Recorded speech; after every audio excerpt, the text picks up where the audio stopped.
everybody, we're gonna do another project today. I'm on vacation and I'm super bored, but this is something I've been planning since a couple months ago when I first vinyl wrapped the trim in the interior with the carbon fiber wrap. It just never turned out the way I'd liked it to. Nothing wrong with the material, it was actually really good vinyl, but it's user inexperience. I'm even going to call it error. You can't call it error if you don't know the difference, but I had a problem putting it on. It never was tightly wrapped around the corners, and it bubbled up a little bit and it was starting to separate. So at the time I was fine with it, but as I went on, it just didn't match the quality that I'd like on the interior. So I decided to go ahead and just strip it off and paint the interior trim. So that's the project we're starting now. I'm actually halfway through it. I've got 3 pieces painted on the interior and I'm working on the door trim now, so that's where we're going to pick up. The process is the same though. As far as removing the trim pieces, there's some really good videos out there that show you step by step how to do that, so I'm not going to go through it. I am going to post a link in the description to the videos I watched on how to remove the interior trim panels. There's 2 of them that were really well done. Those are probably the 2 that I'll put down there. But as for now, got the door trim piece here. Now, there are probably a bunch of different ways to do this, and the paint you use is going to make a lot of difference on how it turns out. I'm using an acrylic lacquer, a matte red, and I'm putting gloss clear on it. Now, the problem that I encountered is that with the gunmetal applique from the factory on these trim pieces, the lacquer, VOCs, the solvents, will actually start dissolving that from underneath the primer even you use. The primer didn't seem to have a reaction to it, but the paint dripped through the primer, started getting on that factory applique paint, and it started to bubble and ripple. So the first thing you'll have to do if you're using any type of paint that has a high solvent content like a lacquer is you're going to have to strip all of that gunmetal paint off of each trim piece. And when I say all of it, I mean like every little trace of it. Else it'll start, even little spots you miss, especially around corners or in little crevices, it'll start to react and it's gonna mess up the paint job. So what I am doing to do that is I'm using brake cleaner, and so far I haven't had any problem with the brake cleaner reacting to the actual material itself, to the trim pieces. It hasn't crazed it or bubbled it or melted it at all, but it is a long process.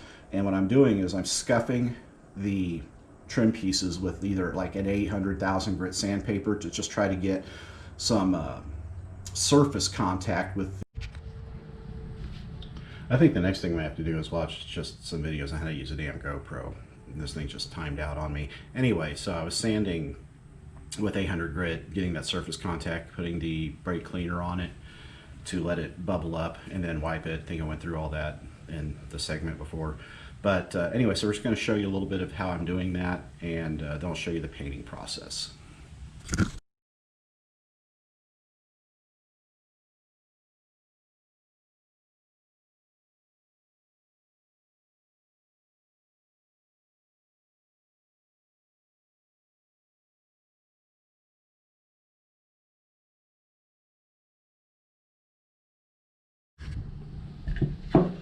Okay, so that actually on this piece went way quicker than the ones before.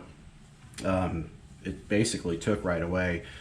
So, as you saw in the video, it was time-lapsed, but I gave it about 30 seconds, 45 seconds between putting the brake cleaner on it, and you'll actually see it start to bubble up and separate, and then wipe, sand, wipe, sand, wipe, sand, wipe, sand, until you get everything off of the trim. See, now it's just that brushed aluminum. It has none of that paint left on it.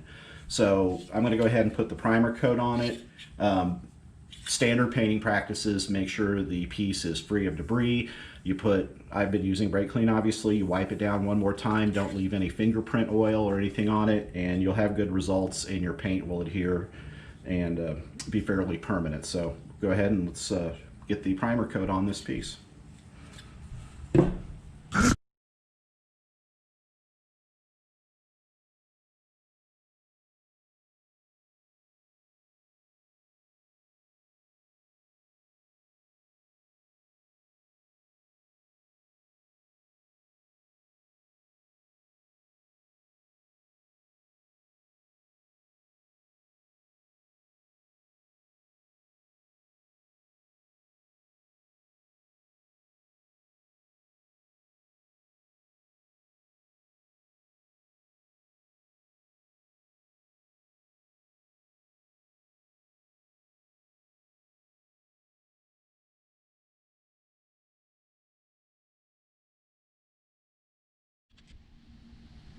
All right, so there's the first coat. It's nice and flat. You want to go light with the coats. You definitely don't want to glob it on at first, and give it plenty of time to dry in between. The primer you want completely dry before you put any color on it. The color between coats, it's best that it's still got a little tack so the two coats can kind of melt together, blend together, but you don't want it really sticky, just al dente, to use some culinary verbiage. So we'll go ahead and get the second coat on this and let that dry up, then we'll get clear on it.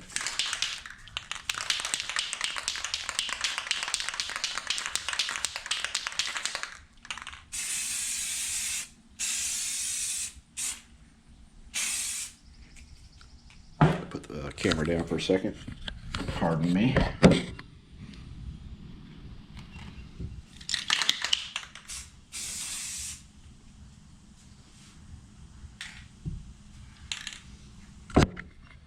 All right, so there's coat 2.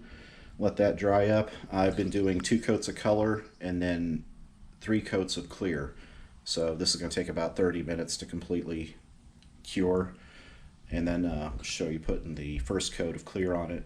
And then I've got 2 more pieces to finish up. I want to hit it all the clear at the same time so the clear cures at the same rate, the same temperature and humidity. Then we'll just, the next part of the video, we'll be offering it up to the car and showing you how it turned out. So here are the 3 pieces. Got the 2 coats of color across each of them. Ready to put some clear on it.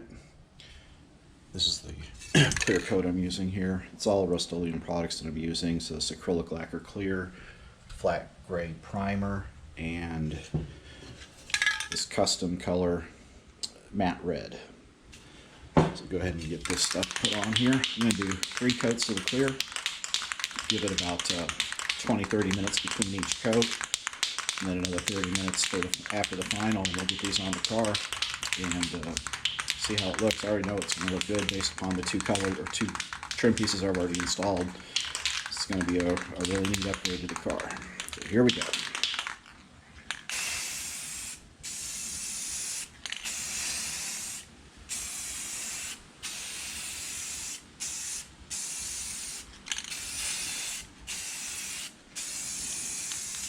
Let me put this down, get these undersides here.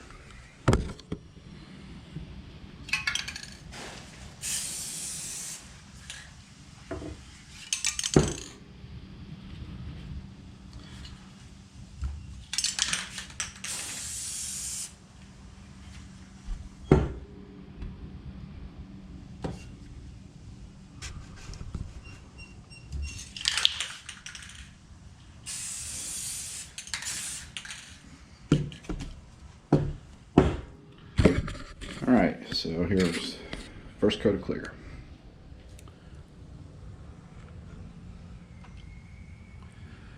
And let the waiting game begin. Alright, after a couple of days and effort, fiddling, trial and error, I have got everything in place. And, well, let's see, almost everything. Looks like I need to work on my glove box a little bit, alignment, but the trim's all installed, and here it is.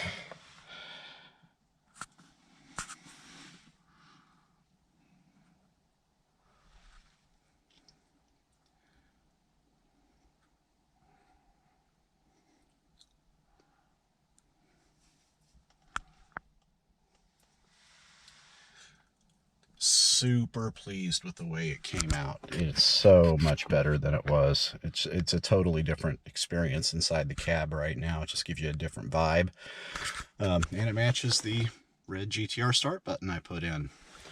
So guys, this is a moderately difficult upgrade project you can take on. I'd give it a 4 out of 5, maybe a 5 out of 5, just because of the paint work and having to strip the original paint off of each trim piece. But other than that, this is easily accomplishable in a day or two. The main thing on this is patience. And that's just the truth with any painting project. You cannot shortcut the process. You have to take everything in steps, take the appropriate amount of time between each step of the painting, make sure your prep is good, parts are clean, and you shouldn't have any trouble pulling this off. It's so cool. I'm very happy with the way it turned out. I don't know what else is next. Still got a few days of vacation. I'm probably going to think of something else to do. I do kind of need to do the transmission flush on it. May tackle that in a day or two. For right now, this was just the coolest little upgrade to the car. It wasn't spur of the moment. I had been thinking about this, but once I remembered it and I had time to do it, it all came together pretty quick.